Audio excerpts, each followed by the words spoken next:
and get started. And I'll just kind of call those out. So we have just here on the Brookhaven campus, there's the Windmill Garden, which is on the west side of campus. I highly encourage you to go visit it. It's one of the most biodiverse little pockets that you'll see in, 10 square miles or so. It's just incredible the work that the North Texas Master Naturalists have done to really foster this land that is this little tiny little pocket of land that is just incredible. So be sure to check that out when the weather's decent. They're there, by the way, every Wednesday mornings from about 9 to 10 or 11 a.m. doing some work. So if you're looking to, just get out and do something and learn a little bit about some of the insects and the birds that you might see around, that's a really great spot to do that. We also have some gardens, a food garden at North Lake campus and a learning and teaching garden at the Cedar Valley campus. So those are the things that we're doing currently. So anyway, that's kind of what we're doing at Dallas College. This is kind of a show about what my friends here are doing and how they've been very successful at their forms of agriculture, sustainable urban ag. So I'll go ahead and introduce them and let them kind of do the rest of the talking. So first we have Michael Bell. Michael Bell owns Dallas Half-Acre Farm, which was created to produce the highest quality vegetables possible using organic methods with an emphasis on regenerative no-till soil management practices. And as it evolves, it is becoming an on-site learning farm in hopes of not only producing great tasting vegetables, but also the next generation of small-scale farmers through internships. So I'll hand it over to Michael. Thank you, Neil. So I'm an elementary PE teacher, full-time, but I also farm. So I would farm full-time, but I'm too close to retirement to give that up. So I do it part-time and fallen in love with it. It's literally the best thing in my life that I do. I enjoy it more than anything, and I'm happy to share it with you. So just to give you a quick rundown of what I do, why is small-scale regenerative urban farming important? It's small-scale. My farm is less than a half acre. So most people don't realize you can grow a lot of food on a half acre. But through my practices that I've learned over the years from other people that do this, I've learned how to do it and produce a ton, literally tons of food every year off of a less than a half acre. It's a very low startup cost. So other than having to have the land, if you can find land to use, your backyard, friends' vacant lots, they don't have to mow it, whatever you can find, other than the land, small-scale urban farming is extremely cheap to get started. Next thing, you can scale it up or you can scale it down as quickly as you want. You can start with one 50-foot bed. If it works and you like it, then you can go to 2, you can go to 3, you can go to 4. Oh, 4 is too many. I can't control that many. I can't do that. It's too much work. You just drop it back down and you do 3 beds. And those of you that don't understand what I mean by beds, I don't grow in rows. So when most people think of farms, they think of a row of tomatoes, and then you skip 2 feet or 3 feet, and you have another row, or you have lettuce in rows. I grow 4 rows of lettuce in 28 inches, right? So my beds are 30 inches wide, and I have 4 rows of lettuce. So it's a very compact system, and that's why it allows me to grow so much produce on such a small scale. So in a 50-foot bed, like I said, I grow 4 rows of lettuce. So if I'm doing really well and I want to scale up, I just make another 50-foot bed. It's relatively cheap, more seed, a little bit of compost, and get to planting. So like that, like I said, you can go up to 3. Whatever you grow in the season is what I grow and is what I sell. During the winter, it's carrots, spinach, salad mix, and so forth. So that just gives you a quick rundown of the way the farm works as far as what I sell. And then one last thing, the map. I have a map. This is my dream. My dream isn't to make I'd love to make $1 million, but I know that's not going to happen on a little half acre. But this is my vision of Dallas in 20 years.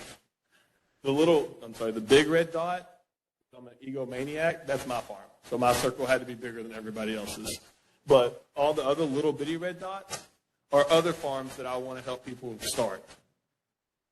Now, in the top, this corner over here, this is only 50 dots because I got tired of putting red dots on a map. So I only put 50. But if I have 100 farms in Dallas that feed 100 families, which is very doable a week, that's only 10,000 families. There's 564,000 families, not people, families in Dallas that we could sell to. So the supply and demand, there's no worry about trying to sell your stuff. And last thing on money.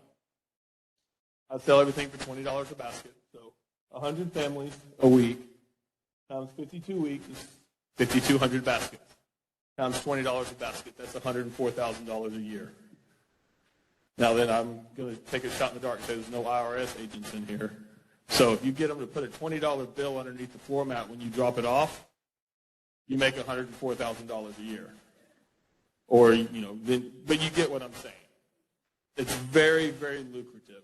And I've figured out over the couple years of doing this, if you talk money to people, they listen. So if you love growing stuff and you love making money, these are the two perfect things to go hand in hand. And I will help you. On the way out, if you want to grab one, I've got some paper over there on that table. It's got a QR code.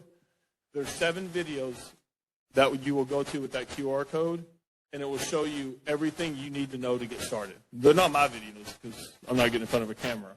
But there are other people's videos that I've put together on a list that will teach you everything you need to know. At the bottom of that QR code is my phone number, my email address, and my Instagram name. Call me, text me, email me, Instagram me, any questions. If I can help you, I want to help you. That's my goal. You're not going to take my market share. I just want to see more people farm because it's literally the greatest living in the world, in my opinion. Thank you. Thank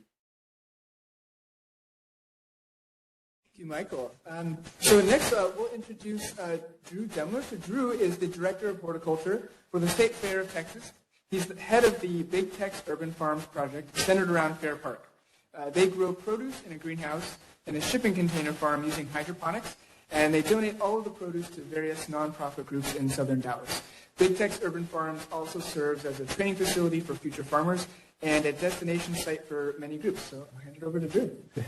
Thank you, Neil. Appreciate the intro. Yeah, I'm Drew Demler. I'm the head of the Big Tex Urban Farms program at Fair Park. And yes, we grow using what's called hydroponic techniques, which is what I want to talk to you about today. I've got some slides that we're going to look at here. I know I'm going to have to do this super fast. Anyway, hydroponics is basically using water and nutrients to grow plants instead of using soil. One thing that makes hydroponics very nice is that we are very, very resource efficient, very water efficient. Our systems typically take about 90% less water than outdoor growing. So it can be a very efficient way to grow. Yeah, if you don't mind advancing the slide. Okay, yeah, that's a list of the different systems that we use. We employ a number of different techniques at the Big Tex Urban Farms. We've got deep water. We've got nutrient film technique, Dutch buckets, some vertical racking systems, and tower gardens, among others. And yes, we do have a very fancy state-of-the-art greenhouse, but these are techniques that you can do at home. Many of the systems are very applicable, and everything that we do in our building can be scaled up or down. So everything that we are doing can be done at home. Advance, please. Keep going. All right, that's the rock wool. That's the grow medium where we use to start all of our plants in. It's actually made out of a lava rock. And if you look at the slide on the right, you get a good look at how it comes. It's comes in a solid tray. You plant the seeds in the holes. It's very simple to use. We employ bottom watering. When your seed's starting at home, you may or may not need to get grow lighting, depending on if you have a sunny window or not, in your exact location. Anyway, you see in the slide on the left what it looks like when you're transplanting them. They're perforated, so they separate out very easy from the tray, and we're actually planting into a tower garden in that slide, which is one of the better homeowner systems. Next slide, please. Deep water. Okay, this is one of our favorite type systems. That's a really big pond that we have. It was actually the second one that we have at our facility, and that was built in 2018. You're probably not going to want to start with a system that big. at home, that system produces about 396 heads of produce every week. So a little bit much, unless you are looking to go into it commercially, and then it's a great way to go. But I've seen people do this at home, deep water systems, using a snap lid container where you drill the holes in the top, throw a couple air stones in it, get these little things called net pots to hold your transplants, and rock and roll. Makes a wonderful growing system, and you can produce more than you think. Next slide. That's a Venturi valve. That's how we oxygenate the big ponds. Not anything we need to focus too much on for this presentation. Keep going. Skip all that. Keep going. One more time. All right, yeah, this is one I want to talk about briefly. This is NFT, nutrient film technique. It's one of the systems that is best to utilize at home. Actually, go ahead and advance the slide. Yeah, I wanted you to see it. So we grow in these custom-made channels that are pre-made. They have the holes drilled in it already. You could build the system that we have very easily all out of PVC pipe. You have a reservoir that sits separate from the grow system and a small fountain pump that's going to pump the irrigation water to each of the channels. You flood each of the channels with a very low flow of water. It's called, that's where the name comes from. It's basically a film of the nutrient water that the plant roots are able to uptake. And like I say, it's very simple. This is one you could actually do outside. I helped one of my neighbors in my old neighborhood build one of these systems, and he was actually growing zucchini and tomatoes and so forth in NFT outdoors. It still offers a lot of advantages. It's very resource efficient because it's a recirculatory system, so you're not wasting any water. Next slide. That's a little bit better. That's collard greens growing. Keep going. All right, Dutch buckets. Advanced slide one more time. All right, this is another great system that could be replicated at home. Those are tomatoes growing. We bought that system actually pre-made, and you can too. They're all very easily available. We got ours from a company called Farm Tech. It's very similar to how NFT works. There's a separate reservoir of water and a small fountain pump that pumps the water, and you drip irrigate all of the different buckets, and the excess water flows through the bottom of the bucket onto what's called the collection line. And the collection line gathers the extra water, and it takes it right back to your reservoir. So, again, there's no water waste. We use it for vines. We've done tomatoes. We've done cucumbers. We've got bell peppers and eggplants growing right now. But we've also done things like Brussels sprouts, and we've done herbs and all kinds of other things. So the Dutch buckets would be a really good system to get into at home. And again, it is something that you can do outdoors. You can buy a system like ours ready-made, or you can DIY it and make the whole things out of Home Depot paint buckets. So if you don't mind advancing to the very last slide, it's got all of my contact. Unfortunately, I know we're pretty pressed for time. There's a lot more info there, and feel free to reach out to me directly. You can find me on social. It's just my name on Instagram or Facebook. It's Drew Demler, DREWDEMLER. Or you can go to bigtex.com. We've got an information email address, and just specify that you want to get in contact with me, and you can find me. Thanks, Drew. I appreciate that. And so we're going to take some questions from the audience. But before we do that, I did want to ask you all a question. I'm curious, how has the work that you've done, since you started the work that you've been doing, whether it's in-ground, urban farming or hydroponic farming, how has that changed the way that you shop, whether it's for produce or even not produce, or just the fact that, Michael, you don't even have to shop for produce necessarily. So how has that changed your way of consuming goods sustainably? Well, the first thing is it makes me appreciate good homegrown food a lot more. You don't realize how good homegrown food is until you eat it and then go to the grocery store and buy the same thing. Also, how long stuff stays fresh. I can pick stuff on Sunday, and a week later it's still fresh. You buy something at the grocery store on Sunday, and it's gone and rotten by Wednesday, which is what most of my customers tell me is your stuff stays fresh for so much longer. And I always tell them, well, It then gets put in a warehouse for 2 days where I got packaged and set on a truck for 3 days and then get put in the back of a Walmart for 3 days and then get put on shelf for a day. I literally picked it last night and gave it to you 12 hours later. So it makes you appreciate it. And the stuff that I really do like, I just grow more of. Like it's just funny, I'm not a huge vegetable eater, but the stuff that I do eat, I grow a lot of because I want it. I want the best stuff for me. You must be eating something to get. It's a lot of meat. I'm a meat eater, but I eat plenty of vegetables. I just don't like a wide variety of them, surprisingly.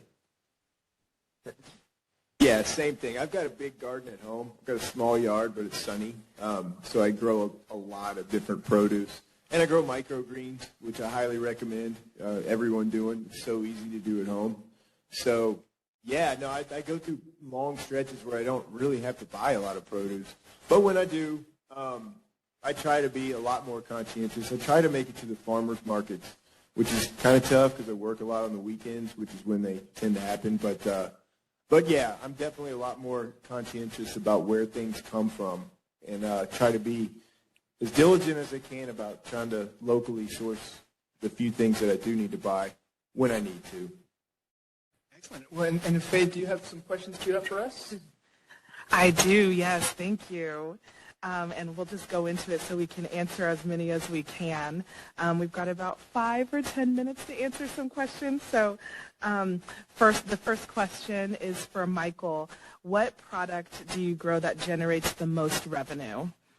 Salad mix and onions, by far. Salad mix, the reason why salad mix is such a great seller is everybody eats it. I sell to some customers, they eat it every day of the week for lunch because I'm a teacher, so a lot of teachers buy it. But they have a different salad every day. So one day they may have egg whites on it, next day is chicken breast, next day is, on and on and on. So it's a variety. The profit margin on it is really good, and it grows quick. So the main thing to, like, the type of farming that I do is quick. You want fast-growing crops that you can sell at a premium. So just the opposite would be a watermelon. It takes 90 days, and you get $7 for it, and you don't get that many of them. So you have to shift the way you think when you want to do it. You want the biggest profit margin. So salad mix and onions are the two things that I sell the most for biggest profit. And if I could go ahead. invite Drew to explain about your microgreens and the kind of the profit margin you get off the microgreens. Yeah, that's they're kind of a scale changer. In fact, the microgreens, the varieties that we grow, they go from seed to harvest in about 7 days. There are some that take a little bit longer, but again, speaking of what Michael was talking about, adjusting your thinking, they're so easily scalable, and they don't require a lot of light. So you can grow them on shelving units. It takes up very, very little space. And again, it's another kind of untapped market here in Dallas. So because of the way how quickly they're able to turn in such a small amount of space, I mean, they're an ideal way to start up. I mean, you could do it in your house very easily, start a small-scale microgreens business and just slowly but surely develop it. That's been done many times around the country, by the way. I don't know anyone who's doing home delivery micros in Dallas at all. And how much would one of those 10 by 20-inch trays sell for? Typically, you can get between $20 and $25 per tray on a 10-inch by 20-inch tray, and probably not going to have any problems getting that sold. So just to kind of like put a punctuation mark on all this, this is the right thing to do for the planet and blah, blah, blah, right? But there's also a lot of money in this. There's a lot of money because there's so much demand in sustainable agriculture, local produce, and so this is something that we hope within Dallas College, of course, but hope just the city of Dallas and everybody else hoping to build this the supply side so that we can meet the demand side. Thank you. Next question, and I think this is for the group. Do you see a growth in people that are wanting fresh, naturally grown produce? I'll take that one first. Yes. It's ridiculous. It's absolutely ridiculous. I mean, literally, I showed you the Facebook post earlier. I never dreamed I would get that many people. And what's great is they like to tell other people, oh, my God, I had the best tomatoes from this guy. This guy grows, on this little bitty lot. You should try them. And then I'll get 3 or 4 new people from that one person. And if I ever need new customers, all I got to do is send out a text to 10 customers, hey, I need a couple more people. Do you know anybody? And within 30 minutes, I've got 5 people asking for it. People now understand what the conventional farming is doing to our food, that is doing to our bodies. And people understand that more and more every single day. Yeah, I don't have anything to add. That's perfectly answered. Yeah, and so some of our friends at Restorative Farms, another wonderful nonprofit that does a lot of work around training farmers and all that, they kind of looked at a study that was done in, I think it was Nashville or something like that, somewhere up there, and there was something about a $400 million deficit between the demand of local sustainable grown produce and the supply. And so if we scale that to the Dallas side, that's something like $1 billion, a deficit between the demand and the supply between what people want in local sustainably grown food. Mm-hmm. Thank you. Thank you. Next is, and I think this one's for the group as well, but how have extreme climate changes impacted traditional farming methods that you practice? Are we close to having to depend on our home gardens? So I said earlier, look at California. Most people don't understand how much of our food comes from California.